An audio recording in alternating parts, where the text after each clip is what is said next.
नमस्कार साथियों।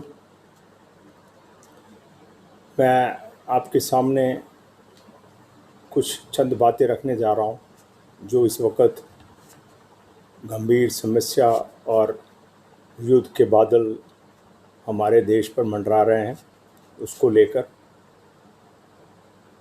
साथियों, चीन जो है बहुत मकार, पीठ पर वार करने वाला, चुस्त दुश्मन है। आज से लगभग 2500 साल पहले उनके एक फिलोसफर हुए हैं, सन SUNTZ। उन्होंने एक पुस्तक लिखी थी आर्ट ऑफ वॉर, जिसको शायद कुछ मिलिट्री की जो ट्रेनिंग है या इंस्टीट्यूट्स हैं उसमें भी उसका जिक्र किया जाता है और शायद उसके बारे में पढ़ाया भी जाता है। तो चीन उस पॉलिसी को पूरी तरह से लागू कर रहा है। उसका मेन जो बात है, मैंने पूरी वो किताब नहीं पढ़ी है जो और लोगों ने लिखा है उसके बारे में, वॉर के बारे में। उनके मुताबिक इसकी एक मूल बात ये है कि आप अदृश्य हो जाओ, सीक्रेट हो जाओ, आप दिखाई मत दो, आपका पता भी न लगे कि आप क्या कर रहे हो। और चीन हमारे साथ लगातार वही करता आ रहा है। 1962 में उसने हम लोगों की पीठ पे छुरा भौंका, पहले पंचशील नियम मानने के लिए कहा, और हिंदू चीनी भाई भाई उनके जो सिपाही हैं वो हमेशा बोला करते थे बॉर्डर पर भी और वैसे भी, हिंदी चीनी भाई भाई, हिंदी चीनी भाई भाई। और कर करके उन्होंने अक्साई चीन का बहुत बड़ा हिस्सा हमसे हथिया लिया। उसके अलावा कुछ हिस्सा अरुणाचल प्रदेश की तरफ भी उन्होंने हमारा हथिया लिया था। अब उसी बात को दोहरा रहा है, लेकिन पंचशील की बजाय अब उसने 2014 से क्या पकड़ लिया है, आर्थिक समीकरण या आर्थिक समझौता या आर्थिक मेलजोल भारत के साथ। और जिस वक्त जिनपिंग यहाँ आए थे, उनके प्रधानमंत्री या उनके जो कम्युनिस्ट पार्टी के चेयरमैन हैं, जो उनके मुखिया हैं, उस वक्त उनकी फौजें कंस्ट्रक्शन कर रही थी बॉर्डर पे, तैयारी कर रही थी घुसपैठ के आगे जब भी मौका मिलेगा तो कैसे आगे ऑक्यूपाई करेंगे। अब उन्होंने एक इतनी सारी बातें करके अदृश्य हो गए कि भाई हम कहीं पर भी सीमाओं पर नहीं हैं, और उन्होंने इकॉनमी को हमारे कैप्चर कर लिया। जो मेक इन इंडिया था प्रधानमंत्री जी का प्रोग्राम, उसमें जिनके लिए वो बनाया गया था, यूरोप, अमेरिका, ऑस्ट्रेलिया या जापान जैसे विकसित देशों के लिए, उनकी इन्वेस्टमेंट तो आई नहीं। लेकिन चाइना ने मेक इन इंडिया को कैप्चर कर पूरी तरह से इसका इस्तेमाल करके पूरे हिंदुस्तान में छा गए। और वो हमारे कोर सेक्टर्स में, चाहे वो ट्रांसपोर्ट का हो, चाहे वो बिजली उत्पादन का हो, चाहे वो अनकन्वेंशनल एनर्जी, विंड पावर या सोलर का हो, जिसमें 95% उनका उपकरण है, चाहे वो कंस्ट्रक्शन का हो, जिसमें जो हैवी मशीनरी है उसका उनका जो सबसे बड़ी मैन्युफैक्चरिंग कैपेसिटी चाइना से बाहर है तो वो इंडिया में। और जो कंज्यूमर प्रोडक्ट्स हैं उस पर तो उसने पहले से ही कब्जा कर रखा है। और उसका नेट रिज़ल्ट ये है कि हिंदुस्तान में अब जो हमारे मैन्युफैक्चरर्स हैं वो नाम मात्र के मैन्युफैक्चरर्स हैं। वो सिर्फ अपना लेबल लगाते हैं, असेंबल करते हैं, उसमें मूल रूप से माल 70 से 80% और कुछ चीज़ों में 95% तक चाइना का है। तो ये तो बात है कि चाइना ने हमको वो जो अदृश्य होने के लिए वो जो कहते हैं ना गाजर टांग दी इकोनॉमी की, और मौका मिलते ही हमारी जो बॉर्डर्स हैं, सीमाएं हैं, वहाँ पर आकर बैठ गया है। और उसने सब जो हमारे लाइन ऑफ कंट्रोल की इम्पॉर्टेंट ऊंची पहाड़ियाँ या स्ट्रेटेजिक पोजीशंस हैं, ये उसमें से गलवार घाटी भी एक है जहाँ पर हमारे सैनिकों की झड़प हुई। वो खास कर से एक ऊंचा पॉइंट है, इसी वजह से वहाँ से चीनी और हिंदुस्तानी सैनिक दोनों गिरे झड़प में। वहाँ से हमारा जो एयरफील्ड है जो हमने बनाई है वो सिर्फ 30 मील है, और जो सड़क बनाई है उसको भी वो मार करेगा। उसने ऐसी जगहों पर अपना कब्जा जमा लिया। जब अब वो उसका हमेशा काम है, और ये हमारे सैनिक जो जनरल्स हैं या जो स्ट्रेटजी बनाते हैं उनका कहना है, चाइना की पॉलिसी है कि 3 कदम आगे बढ़ो, समझ बाद में बातचीत करो, और बातचीत लंबी करो, महीनों तक करो, मौका लगे तो ना जाओ, और जाना पड़े तो 1 कदम पीछे हट जाओ। तो 2 कदम की ज़मीन फिर हथियार।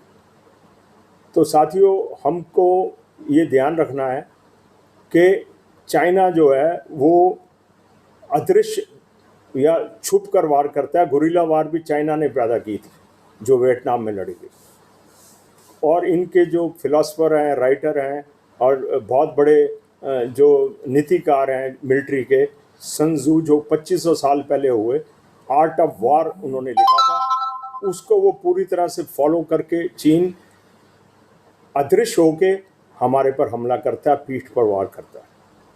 पहली बार उसने पंचशील चुना था नेहरू जी के साथ, और हिंदी चीनी भाई भाई का नारा लगाया था। अब उसने मोदी जी के साथ इकोनॉमिक नीति चुनी है, और ये भाईचारे की बात करी है, और नतीजा आपके सामने।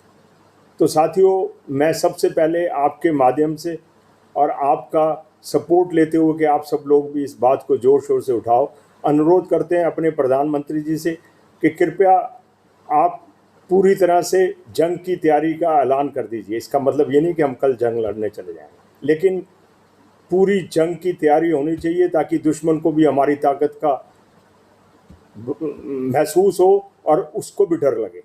अभी तक तो चीन बगैर लड़ाई लड़े अपने अदृश्य जो उनकी नीति है चीज़ की, उसकी नीति के बगैर लड़ाई लड़े ज़्यादातर कब्जा करता जा रहा है। अब चीन को लगना चाहिए कि हो सकता है घमासान युद्ध हो, जैसे कि हमारे एक बहादुर सिपाही ने अकेले निहत्थे हाथों से 11 चीनियों को मारा। तो ऐसा हमारा एक एक सिपाही 1.25 लाख से एक लड़ाऊँ तभी गुरु गोविंद सिंह जी कहलाऊँ। हम उनके अनुयायी हैं, हम सब। वो हमारे जनरल भी थे, हमारे धर्म गुरु भी थे। तो मुझे अनुरोध करना है प्रधानमंत्री जी से, कृपया आप जो भी चीन कर रहा है उसके पूरे बातें, उसके बारे में सारा वाइट पेपर या उसका कच्चा चिट्ठा खोल के हम नागरिकों के सामने रख दो। हिंदुस्तानियों ने बहुत लड़ाइयाँ लड़ी हैं, हिंदुस्तानियों को सिर्फ हिंदुस्तानियों ने हराया। मुट्ठी भर लोग, चाहे वो मुग़ल थे, चाहे शेर शाह सूरी था, चाहे तुगलक था, चाहे ब्रिटिशर्स थे, वो जब आए मुट्ठी भर लोग थे। उन्होंने हिंदुस्तानियों से सेना बनाई, और क्योंकि रजवाड़े हुआ करते थे, वहाँ भेदभाव होता था फैमिलीज़ में, उन्हीं के भाइयों और कज़न्स को पकड़ के कि हम राज तुमको दिलाएंगे, उनको हत्या लिया, और उसके बाद उन लोगों को भी ख़त्म कर दिया। आज की तारीख में कौन सा रजवाड़ा काबिज़ है, जैसे कि नेपाल में हमारा हिंदू राष्ट्र है, और वो भी हमारे साथ नहीं। और दुर्भाग्य की बात है, इस वक्त हमारा जितने भी पड़ोसी मुल्क हैं, चाहे श्रीलंका है, चाहे मालदीव्स है, चाहे बांग्लादेश है, चाहे नेपाल है, चाहे भूटान है, एक भी मुल्क ने, ये देश ने ये नहीं बोला कि चाइना चुप चुपाते चोरी करके कब्जा कर रहा है, जबकि वो खुद भी उसके शिकार है। तो मेरा अनुरोध है सभी राजनीतिक पार्टियों से, आपके माध्यम से, कि ये क्या कर रहे हैं। ये एक दूसरे को दोष दे रहे हैं कि तूने चीनी की चाय पी, वो कहता है तूने चीनी खाई, वो कहता है तुम्हारी फलानी संस्था ने पैसे ले। अरे भाइयों, चुनाव अभी 4 साल दूर हैं, कृपया करके ये सब बातें छोड़ दो। इसने खाया, उसने खाया, आपने खाया, हमने खाया। सच पूछो तो मैं मानता हूँ कि हमारा जो सिस्टम है, डेमोक्रेसी, प्रजातंत्र, ये बहुत महंगा सिस्टम है। हर पॉलिटिकल पार्टी बेताश पैसा इकट्ठा करती है और खर्च करती है, और ये आपको भी मालूम है, मुझे भी मालूम है कि कितने पैसे चुनावों में खर्च होते हैं, रैलियों में होते हैं, हवाई जहाज़ों में होते हैं, एडवर्टाइजमेंट्स में होते हैं। उसके अलावा जो कैश बांटा जाता है, जो बोतलें बांटी जाती हैं या और चीज़ें बांटी जाती हैं। तो मेरा आपसे अनुरोध है कि हम इन सब लोगों को कहें, भाइयों 4 साल दूर हैं आपके चुनाव, कृपया करके मेहरबानी करके देश पर लड़ाई के युद्ध के बादल आए हुए हैं, मंडरा रहे हैं। कृपया करके हम सब चीज़ों को भूल के एक हो जाए और प्रधानमंत्री जी को ऐलान करना चाहिए कि हम युद्ध की भरपूर तैयारी कर रहे हैं। हम पहले भी लड़ते रहे हैं, हजारों सालों से लड़ ही रहे हैं, क्योंकि पहली ईस्वी में शेरशाह सूरी आया और 1947 तक अंग्रेज गए, बीच में मुगल लटरम बटरम सब रहे। तो हम कोरोना से भी लड़ लेंगे, हम चीन से भी लड़ लेंगे, लेकिन साथियों इसमें सबसे बड़ी बात है, हमारे जो हेड ऑफ़ द फैमिली हैं वो प्रधानमंत्री आदरणीय श्री नरेंद्र मोदी जी हैं। जब तक वो आह्वान नहीं करेंगे, जब तक वो समस्या हम बच्चों के सामने, अपने परिवार के सदस्यों के सामने नहीं रखेंगे, हम लोग जोश से होश से इस युद्ध की तैयारी नहीं कर सकते और चीन को आंखें नहीं दिखा सकते। तो साथियों इस वक्त तो चीन ने अपनी संत नीति से हमको घेर लिया है, आर्थिक रूप से भी और सीमाओं पे भी। अब अभिमन्यु की तरह हमें वो घेरा तोड़ना है, जिसको महाभारत में अकेले अभिमन्यु भिड़ गया था और अखीरला घेरा नहीं तोड़ पाया था। तो अभिमन्यु की तरह हमें ये घेरा तोड़ना है। और पूरे मेरा आपसे फिर अनुरोध है कि हम कृपया करके ये सब सोशल मीडिया और ये दूसरा मीडिया और तीसरा मीडिया और बाज़ार में ये सब बातें बंद करके अब 2 ही बातें करें कि कोरोना से कैसे पीछा छुड़ाना है और चीन के कैसे दांत खट्टे करने हैं, अभी नहीं करने तो कल करने हैं। कृपया करके मैं आप लोगों से फिर से अनुरोध कर रहा हूँ कि हम अपने अपने नेताओं को बोलें कि मेहरबानी करके जब तक ये 2 समस्याएं निपटारा नहीं हो जाता, उसके बाद भी आपको बहुत समय मिलेगा चुनाव के लिए लड़ाई करने का, कागज दिखाने का, चीनी दिखाने का, चीयर्स दिखाने का। तो करते रहना। और साथियों मेरा आपसे अनुरोध भी है और आपको शुभकामनाएं देता हुआ कि आपकी सेहत अच्छी रहे और आपका परिवार खुशहाल रहे, चाहे कैसे भी बादल आए।